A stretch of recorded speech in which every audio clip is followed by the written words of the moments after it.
Another day, another video. Welcome back to the channel, everybody. Today we are watching Legacies. This is season 3. Oh my god, mate, we're on season 3. We're absolutely flying. Hopefully guys have enjoyed the first 2 seasons. You know, last season was very interesting. Josie, you know, she was consumed with the dark magic for most of the season. We could see her powers growing and her personality changing, and she wanted to go ahead with the merge, didn't she, when she was consumed with that dark magic, which they actually went and done as well with the help from the necromancer. You know, he was trying to persuade her to merge with Lizzie so that she can then absorb her. Lizzie would no longer be a threat, even though she's not currently, but a potential threat when the merger happens. And then, obviously, he would take the magic out of Josie, and then he would use it to raise Malivore and control him himself, and obviously be the almighty powerful. Now, obviously, what was really interesting is they come up with a way to kind of like, I don't know, confuse them or make it look like it happened. I actually think the merge actually happened. See, it is never actually ironed out 100% confirmed, but basically Josie won, Lizzie lost. But at the same time, they was really clever is they linked Josie's life to Landon. So then when Landon passed, you know, like they killed him, when he died, when he woke, you know, her body was resurrected with Landon. You know, it was really, really clever how they done it. And obviously that is how they got around Lizzie not being completely dead and out of the show. But I actually think they done the merge. Like, I don't understand how you would do that and the merge actually not successfully happen. But again, I'm going to counter that now. I'm saying that because Josie later on in the episode was saying to the necromancer, mate, if the merge successfully happened, I would have consumed my sister. I would have felt her and I feel no different. So maybe that is what happened, you know, like the merge didn't actually completely do it, even though we've seen the exact thing that happened in the Vampire Diaries when Kai done the merge with, obviously, with Luke. They done the spell, they both fell, white eyes, and then one arose and one stayed down, and that was the merge complete. That is exactly what happened here, but obviously Hope got in the way, done a bit of magic herself, and absolutely twisted it, and obviously she's got some subconscious inside her mind. Now, obviously, she went inside Josie's mind, subconscious as well. She was trying to find the actual Josie. She was like, look, mate, I know you can shoot with the dark magic, but you're still deep there inside, and we're going to pull you out, and that's what she did. She went round, it was kind of like, you know, she disguised herself as a little pig, pretty much, you know, like fairy tale rhymes. And the wolf, the dark magic, was trying to like huff and puff and blow the house down. And, you know, Hope was there to save the day, defeat the monster, and bring Josie. Well, actually, I was going to say Hope defeated it. She didn't. Josie realised that she's powerful, and just this person in front of her, this dark, you know, like magic person, is just another figment of Josie, and she's in control of herself, and she is just as strong as this person here. She never just realised it, and she stood up and she changed the course of the story. That was playing, obviously, into the subconscious, and she successfully won and killed it and survived, and now she's back in the present. Now, what is really interesting is obviously the necromancer, while all that was going on in the episode before, he took control of Wrath and made him stab Landon, and he stabbed him with the golden arrow, which means that we've been told that if the Phoenix gets stabbed with this arrow, then he will not be resurrected. We've seen Landon be resurrected multiple times, but now it is not happened. You know, Raphael was begging Rick to kill him. He was saying, look, mate, I'm a danger to everybody in the school, and you know, took out Landon as well. I didn't want to do it, but I can't do anything about it. Then the necromancer took control of his body, started laughing at Rick, saying you should have listened to him. And you know, it's just really, really interesting. Obviously, Rick didn't kill Landon, but I mean Raphael, but obviously they're trying to work a way and how to bring him back. Now, they've done the spell, they've obviously extracted Josie from the dark magic, and now they're still inside the school though. The necromancer, you know, he has consumed it. He done a deal, you know. He said, look, mate, I will give you back Landon. I mean, yeah, I'll give you back Landon, I will give you back Alyssa, I'll give you back Chad, and I'll give you back Raphael if you give me the dark magic, you know. I will give them the heartbeats back. They'll be back in the present like nothing's ever happened, and I will take the magic from you. They had to take that deal, you know. It was like 4 lives for 1 consequence. They took it, but Landon has not been resurrected. Everybody else has, but Landon has not. He's still in bed and he's still, you know, dead. But what's also interesting is Hope is also still in a state where she's laid down, kind of like when she was in Thingy Subconscious Josie. So I mean, I don't know what's going on there, if they're linked or whatnot. Is hope lost now because she was inside of Josie's mind and the dark magic was there and she changed the story? What's happened to Landon? Is he in the Malavo pit? You know, like, is he completely dead, or is he going to be out this season altogether? I have no idea. There's loads of questions and there's loads of answers as well that we can find out this season. It's going to be really exciting. MG as well is getting closer to Lizzie. You know, you can see their relationship building, which I'm really enjoying. And also, I kind of like how we've used Jed a couple of times towards the end of the season. Hopefully he gets not pushed but gets put into the cast a little bit more, because I do like it when we have an influx of characters. That's just me, and I'm excited for that. But I kind of think as well that we're going to start season 3 with a bit of season 2 finish off because of COVID and how it stopped. I might be wrong, but hopefully that'll be ironed out as well, and I can't wait to see obviously what the season brings. So thanks so much for checking out the channel today. If you haven't seen season 1 and 2, please do check that out on my channel as well. If you want to watch the full episode, check the description below. It's free on the Patreon. And as always, let's jump into episode 1 of season 3 of Legacies.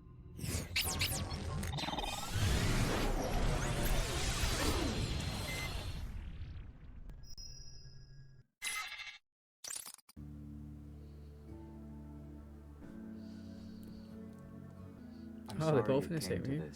I wish I could be by your side as I say my final goodbye. I'm sad my life has been cut short, but you taught me to live it to the fullest. I want him to go meet Ryan Clark, man. Always. Where the hell do you think you were going? Been a rough couple years, to be honest. And at least I could say the worst was over. Sorry, just for clarification, does our community include your daughter? Josie is back to normal. Thanks to Hope.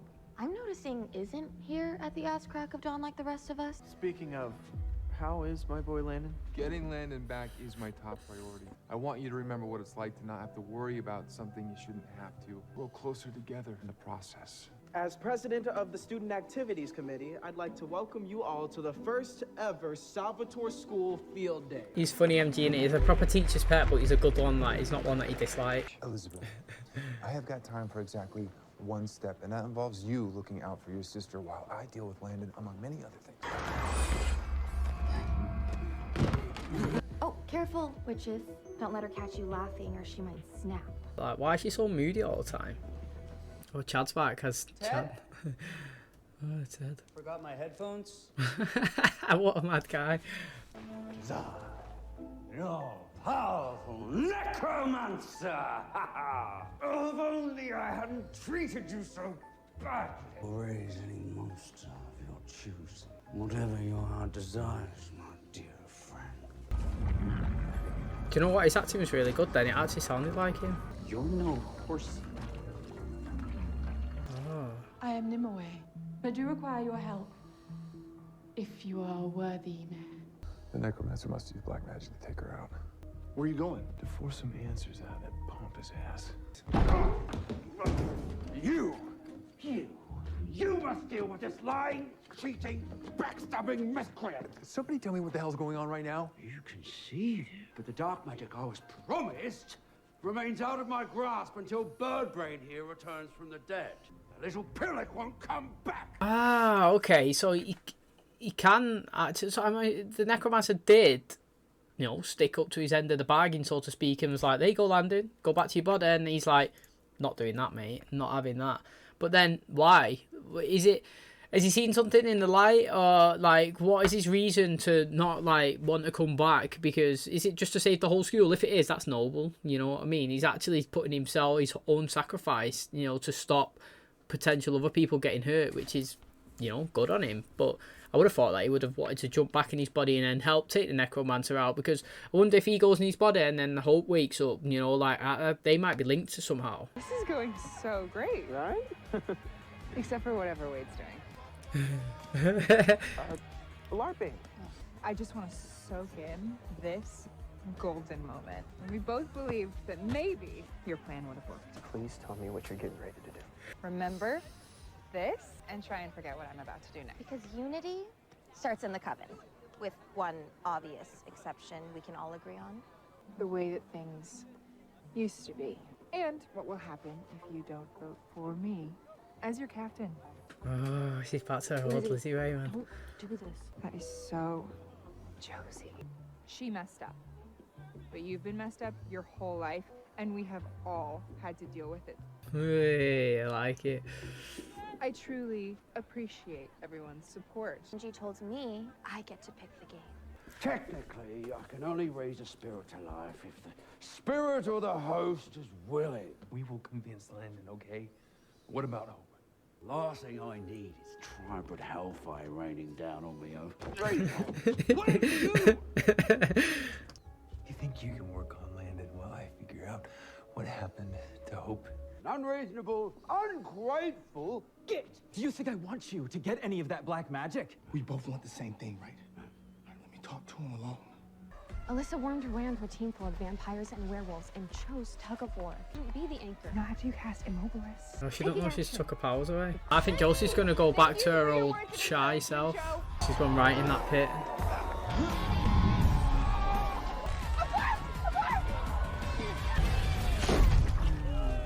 Josie's a mud monster like Malivore. Ah, she's already doing my head in. That Alyssa is already doing my head in, honestly.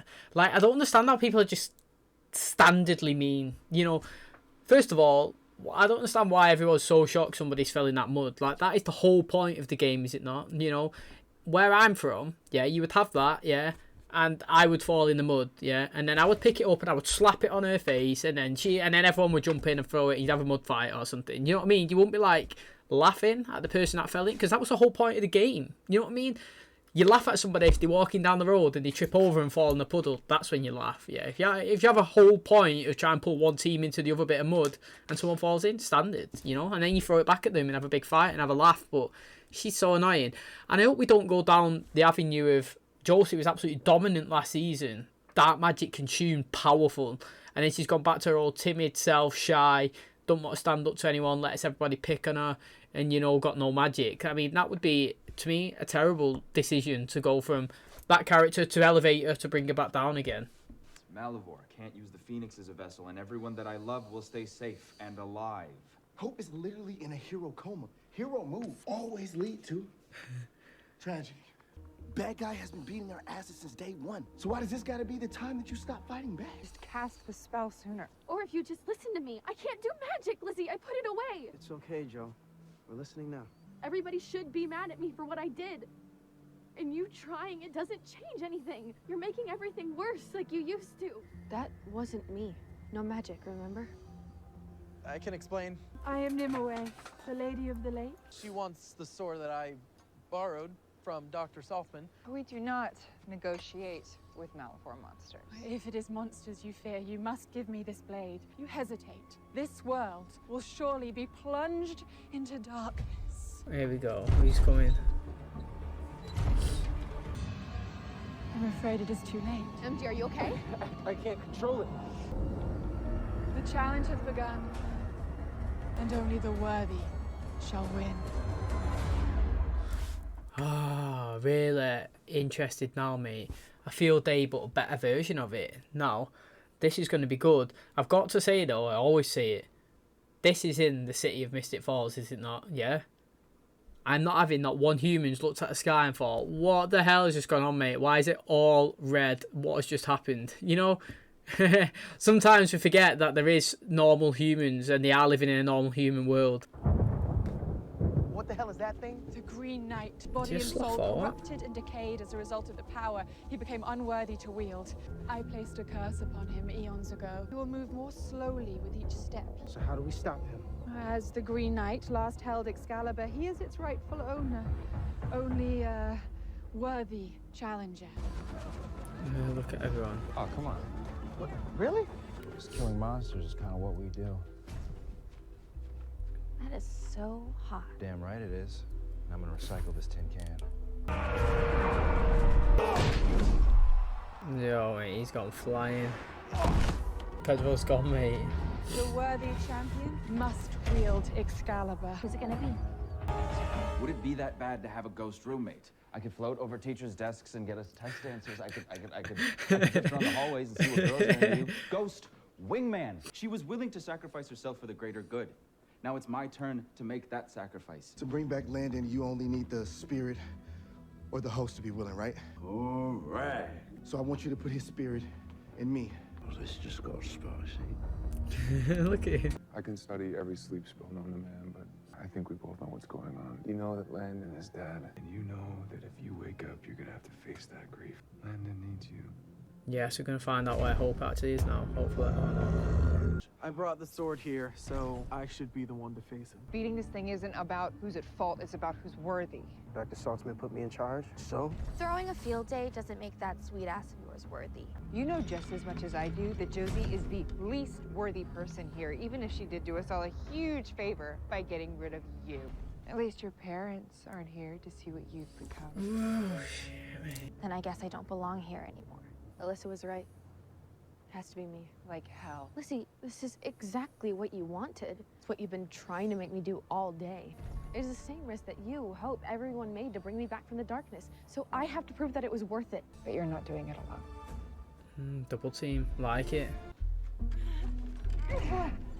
Well, and only a worthy champion may wield it. Son of a bitch. Okay, anything else that you would like to share with the group? It's my sacrifice, Lan. It's the same hero move that you were willing to make. Rough. Timing. Saved by the actual bell. Oh, I love this place. Ah! Well, a lady monster came out of it, and she asked for a worthy champion, which means she was looking for Hope. Harvard's unavailable at the moment. She was in search of a sword. We should go help them. I'm not going anywhere until you get back in your body. See, mate, I said before this happens, Landon is the worthy one, man. The guy is from Malivore. He's kind of, you know, he's a Malivore king, mate. He loves it. We've still not finished the Malivore storyline, have we? Let's be honest, we haven't. Nah, I didn't care about it last season because I think we had a good one with Josie. I liked it, but the storyline is still running. It's still going. So, yeah, I would love to see Ryan back, or Clark, whatever you want to call him.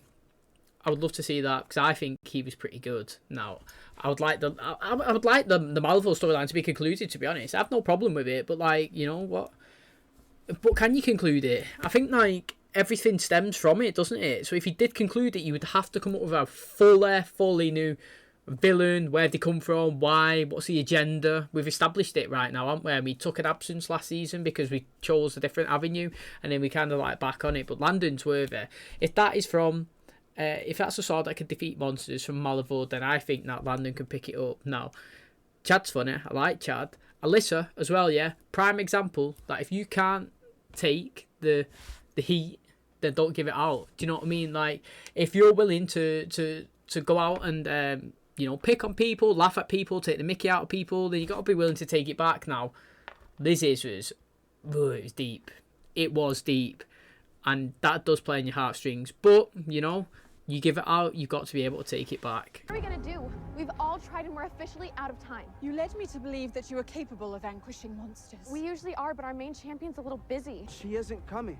To make her proud of us for saving the day, just like she always does. I do not believe you will. Not unless the blood of kings runs through your veins. Again, information that would have been useful before now. I don't care what some lady skulking around in ponds distributing swords thinks of us. A rousing sentiment, but I'm not the one you must convince. Caleb, Jed, Wade, grab that rope and see if you can slow him down. Wow, it's going to be interesting. What are you gonna do? Something stupid. Oh, he needs to vamp around him so he can't catch him because he's slow in there. Dr. S said she's waiting on you. I know because I can barely live with myself knowing that I'm responsible for you being there. Now we will get Hope back, whether it's you doing it yourself or you as me. Incendiary. He's immune to fire, so you just pissed him off. Try Immobilis. That's what I've been saying all day. Immobilis. Oh, there we go. Oh, can Raph lift it? Oh, I expect that, mate. Run over and stab him now, right in the head. Your Royal Highness? What, mate? Who expected that? Not me. Not Raphael at all, mate. I wonder what family he's from or whatnot, mate. How sick would that be to find out, honestly?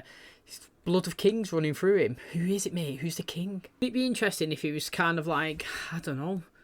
Obviously, he's a werewolf, but like, imagine if he was from one of the 7 werewolf packs, like head of the families. Obviously, he's part of one of them, But like, imagine if he was like a leader, an alpha of an actual bloodline. Like, you know, we had the Michelsons, and then we had obviously Hope's one, isn't it? Like a Lebanon. I don't even know what the other ones are, but imagine he was one of them as well, top rank. That'd be, you know what, good twist, to be honest. And I actually like it because he was absent last season. I don't know why. I don't know if he was filming something. No idea.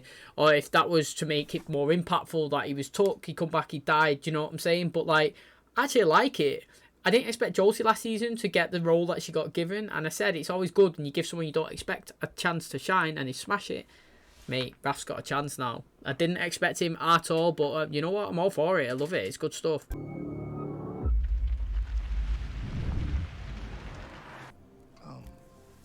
Please. It is rightfully yours, as you are a descendant of Arthur. Do better with it than your ancestors did, and I will never need return. I don't want to say I told you we were worthy, but... No, he didn't absolve him. Decent. So it's just him himself. Oh, he's back in his body then, because before he had blurry hands trying to touch her face. Princess come to wake her up. Typical. You're here. For you. Always. Teamwork is magical. Sorry for ruining your field day. Care about field day. I care a little bit. Whether it's the old me or work in progress one, that means a lot. The unifier. That's what our superhero name should be. The unifier. She needs you, Lizzie. The real you. I'm already one step ahead of you. Lizzie thinks that I should spend a little time with Mom. She just thinks that I should be the focus for a change. Good idea. Good idea. Sometimes I'm the one who ends up creating the chaos, and I have to learn to let go. Does it still smell like a dead body in here? It smells like ocean dusk. What made you decide to come back? You'd kick my ghost ass if I didn't. You're gonna get a bat signal so you know how to call on us. I don't think I'm ever gonna get that far away from you again.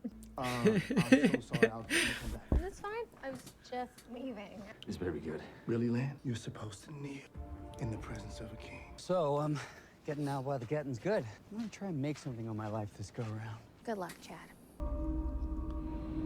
The necromancer's got him. You need not fear sharing that fate. You agreed to give yourself back over to me as my eternal acolyte. See, right. Oh, music's changed on this. Logo's still the same though. Logo's the same. What's interesting, yeah, it's like one of those situations is hard because if you was her, yeah, you would take the deal. Yeah, like, can I blame her for taking that deal? No. Like, it's kind of one of those things. Gun to your head, you get killed right now, or you come and work for me. Do you know what I'm saying? Like, you'll go and work for them, and then obviously you might get to a point where you're like, okay, this is terrible, I'd rather gun to the head. But in a position where you want to stay alive, like, she doesn't want to die, so she's in literally that trigger, like that position, trigger or no trigger, you know. She's gonna say, no, don't want to die, I want to still live, so come on, I'll be on your side, whatever, as long as I can stay alive, I'll help you. And let's be honest, the necromancer's not, has he done anything that bad? I mean, obviously he's a baddie, and like, but he's not physically gone out and absolutely destroyed the earth yet. I mean, I'm assuming that's his plan anyway. He wants to get the dark magic and dominate. But I don't think that the people that he's had working for him so far have been badly treated much. Like, Chad wasn't that badly treated, was he? And neither. So, like, and when we first seen him with Josie and Alyssa the first time, it wasn't as if that they had the worst life and he was slaves. You know what I mean? He was just living, but under his control. So, I mean, like I said, gun to the head, I would take that deal with her if I know that I was going to die. But it's interesting, the Hope and the Landon situation, they're the prime example where I think that they should never break up. Not because I think they're the best couple I've ever seen in my entire life. I just feel like this show has put them in situations where they've had to choose each other multiple times and fight for each other's life on a consistent basis. And the words that they always speak is like, I'm hardcore committed to you, I'm hardcore committed to you, and I'd rather die than you get hurt. And you see the actions that they would rather die. So then, to me, if they ever broke up, I'd be like, it doesn't fit what I've been told, you know. So I feel like they are a good couple. I actually do like them together. I feel like they are a good couple. And I just thought it's a bit weird, actually, that Hope was still asleep, or whatever it is, because she could sense that Landon wasn't in the present. So she's just said there, you know, I could sense that he wasn't here, so I decided that I didn't want to come back because I didn't want to like face, you know, life like without you, so to speak. Like, that is well deep. But like I said, now they're both back in the present. I hope they stay together, because like that is a massive statement and sacrifice to make. Do you know what I'm saying? So like, if they ever did break up, it wouldn't make sense, because we kind of have Raphael kind of liking her a little bit, but she never really shown him any interest or anything. But hopefully that storyline's finished, and we've got this new one with him being a descendant of a King Arthur, which is it's a pretty good film actually. I liked it. It's the guy from Sons of Anarchy. What's his name? Charlie Hem or something. He was I think he was the main guy, and it was pretty. I thought it was pretty good. But he's got the sword. Hold it, kneel for the king. I'm interested to see. Hopefully he shines this season. Josie done it last one. She got given a chance to play a good role, and she absolutely knocked it out of the park. And I think that it'd be good to give Raphael one. You know, he wasn't in it much last season. But hopefully, you know, he gets a good storyline and he dominates. And I don't want Josie to fall back into season 1 Josie. Not that I didn't like it, just that I really liked her character progression last season, and I don't mind that here now she's gone to a bit back normal. And she hasn't got many powers, and she feels like she needs to spend a bit of time for herself and go meet her mum. Because I feel like now we will get to see Caroline, and that will excite me. I only asked for one episode, you know, like, we got Bio Mum, let's get Vamp Mum, you know, we've had Kai in, reminisce old times, maybe later on in the season 3, 4, get Klaus in as a memory flashback. Even a flashback would be good enough. We've had Freya as well, so yeah, loads of possibilities. Really excited to see how we go. And that is going to wrap up episode 1 of season 3. Hopefully guys enjoyed it. It does look like we continued from season 2. I feel like it is still part of season 2, but who knows. The Necromancer's still a thing. I think his acting's really, really good. I do like how we've got, you know, Chad, I was going to say, back. His impression with the Necromancer was really good actually. I thought his acting was great. I mean, sadly he's died, and now Alyssa's been put in a position where she's either got to die herself and suffer the same fate, or choose the side of the Necromancer and be, you know, part of his team, so to speak. You know, he's always got something up his sleeve.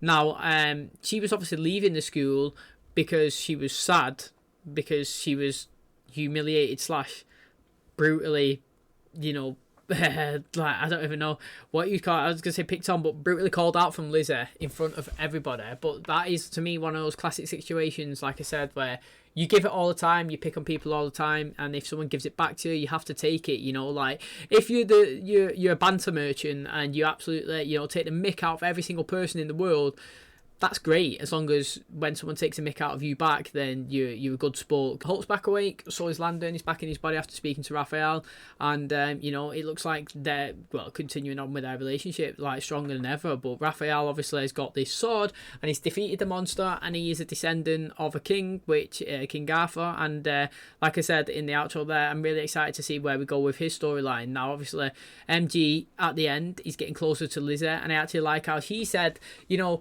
I kind of wanted him to say his speech to her, you know, like when he said to Caleb that he's always there for her, whether it was through the good and the bad times. He never physically actually said that to her, but she's acknowledged it here. She's even said, look, mate, I know that you're always there for me, whether it's a new me or the old me, and I really, really do appreciate it. And she's given him another cool nickname, you know. She's racked off 2 now. I wonder which one we're going to stick by. But, you know, I'm really liking them. I hope that if we go with a relationship this season, that we do push these two. Now, we haven't seen Jade at all, which is interesting. I thought she might have come in and played a little love interest with Joseph, but maybe we decided not to pursue that. But if we're going to, like I said, pursue one new love, so to speak, I'll be all for Lizzie and MG. I think that they are the ones to go. I like how we use Wade in this episode, you know. Perfect amount of a recurring character, like Gunther in Friends, you know. Just say a couple of lines, have a little bit of the story, help defeat the monster. Jed as well, like I said in the intro, I want him to kind of be involved a little bit more. Just an extra character is fun for us to watch. And again, he was part of that crowd defeating the monster, and give a bit of screen time as well to him. And he looks like he actually got a friendship with Caleb, which is nice, because I feel like if he becomes good friends with Caleb, then Caleb's in the show more, and I actually really like him. You know, he's a character that I do enjoy watching. Now, Rick as well, he said that sat next to Hope, didn't he? I was like, look, mate, I would never wish anybody to suffer the pain of losing somebody. You know, speaking from experience, I've done that. I've been through too many deaths, too many losses. but we need you. And then obviously, so he's acknowledging that Hope's a massive thing that he actually needs in the school to help. And then obviously when he was trying to get the sword out as well, every single person around there was like, mate, the person who saves the day is Hope. She's not here. Where's Hope when you need her? You know, that woman, the green woman. So there's no Hope. They're like, exactly. And they was kind of bigging up Hope as well, kind of like the almighty powerful Hope, and kind of Rick done it just a little bit subtly. And it is true, Hope usually wins everything, so it's good that it wasn't. I thought it was either going to be Hope or Landon pulling that sword out, and then when Raphael did, I thought he might have took, you know, Landon's spirit like he said to the necromancer, but no, he's got his own strength or whatever. So I mean, good start to the season. Necromancer's acting was good. I like how we used Jed and Wade quite a bit in this episode. I thought it's good that we use Raphael instead of somebody else who's been in it much as a potential storyline to pursue. We got Josie trying to work on herself now. Like, she feels that obviously people should be judging her for what she done last season. Now obviously she consumed that dark magic to try and help the people when he was locked in the prison world, didn't she? She didn't willingly take it. I think I'm trying to, because I had so many episodes, I'm trying to remember how did we first get the dark magic? How did she first get it to put it into the hourglass, and then she had to smash it? But I feel like everybody's judging her. I feel that's quite harsh, actually, to be honest. Like, because it's one of them positions where you was consumed by somebody else, a monster, for example. And I never judged anybody in the Vampire Diaries when they was either compelled doing something, when he was on like Rippering, when he was sirened. That's not their true self, and they're not being that from their own actions. They're doing something by being consumed or told or controlled by somebody else. So I don't think Josie has to apologise to everybody, but I understand where she feels like people do warrant an apology, and they are willing to, you know, they are allowed to judge her on actions that have happened. So I mean, interesting outlook, but I think that she does deserve a pass, and if she's going to go and see Caroline, and it's going to help her progress, and we're going to get a bit of Caroline as well, and then it's going to let us focus on the MG and Lizzie storyline building, then I'm really excited for that. So I mean, episode 1's pretty good. I can't wait for episode 2 and the rest of the season, and see what a necromancer does with Alyssa and the powers, and hopefully, you know, we get a bit of Ryan and a bit more of the Malivore story, you know, like played out. So thanks so much everyone to clicking episode 1. Hopefully you tune into episode 2, and as always, I'll catch you in the next one. Cheers, guys.